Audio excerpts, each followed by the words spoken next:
Xavier Paluskiewicz, qui est notre rapporteur spécial.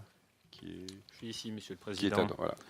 Merci, Monsieur le Président, Madame la Présidente, Monsieur le Commissaire. Député d'une circonscription qui jouxte les frontières belges et luxembourgeoises, nouveau rapporteur des affaires européennes de la Commission des finances, je suis chargé de suivre les finances de l'Union européenne. Le budget de l'Union européenne représente aujourd'hui environ 160 milliards d'euros et la France y contribue à hauteur de plus de 20 milliards. Cela peut paraître beaucoup, c'est en réalité très peu.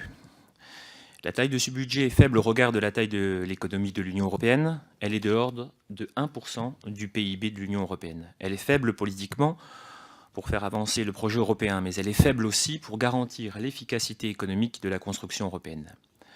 Une zone monétaire optimale, au sens de la théorie économique, nécessite un budget commun qui permette d'équilibrer au sein de la zone, les excédents et les déficits commerciaux.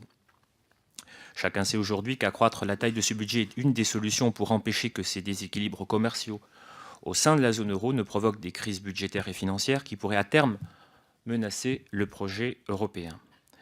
À défaut de pouvoir agir au niveau de l'Union, il faut au moins agir au niveau de la zone euro. Il faut, comme l'a proposé le Président de la République, un budget spécifique pour les 19 pays de la zone euro, contrôlé par un Parlement de la zone euro, émanation restreinte du Parlement européen. Ma question porte sur les ressources fiscales qui pourraient alimenter ce budget. J'avais 4 questions, j'en ai plus que 3, et notamment au sujet de la TVA, vous y avez répondu et largement. Vous êtes en charge des affaires fiscales de la Commission européenne et vous êtes donc probablement aujourd'hui le mieux placé pour répondre à cette question. Vos pistes de réflexion peuvent nous éclairer, sont précieuses dans cette période de relance du projet européen. Je vous le disais, le Président de la République a proposé que le budget de la zone euro soit alimenté par la taxation du secteur du numérique, de taxation environnementale. À plus long terme, le budget pourrait également être alimenté par un impôt, celui sur les sociétés. Qu'en pensez-vous ? Pensez-vous aussi qu'il faille, en matière de fiscalité écologique, par exemple, la composante carbone de nos fiscalités ? Cela pourrait d'autant plus se justifier que la lutte contre le réchauffement climatique et le financement de la transition énergétique sont des enjeux planétaires qui nécessitent d'être traités aujourd'hui à un niveau européen.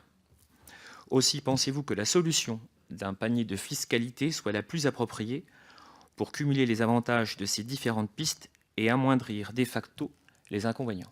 Je vous remercie. Sur les questions de M. Paluskiewicz, on pourrait les prendre dans tous les sens.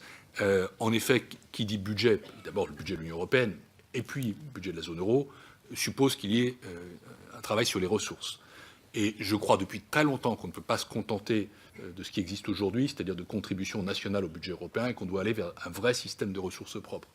À cet égard, si je peux me permettre de vous faire une recommandation, un groupe de haut niveau présidé par Mario Monti, l'ancien président du Conseil italien, a fait un rapport que vous pourriez l'interroger ici ou à la Commission des affaires européennes sur les ressources propres. Le président de la République a donné sa préférence. Il y a en fait tout un panier qu'on peut envisager.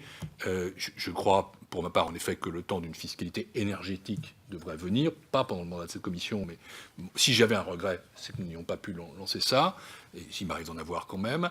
Et deuxièmement, sur la taxe sur les transactions financières que vous avez évoquée, j'ai noté la priorité donnée par le président de la République à cette taxe. Mais j'ai envie de dire, c'est pas la peine d'attendre. Il y a actuellement une coopération renforcée entre 10 États membres, dont la France, l'Allemagne, l'Espagne et l'Italie, les principales économies de la zone euro, qui est en discussion. Madame Dallo demandait si nous sommes toujours dans une discussion technique. Il suffirait, franchement, aujourd'hui, d'un peu de volonté politique pour les conclure.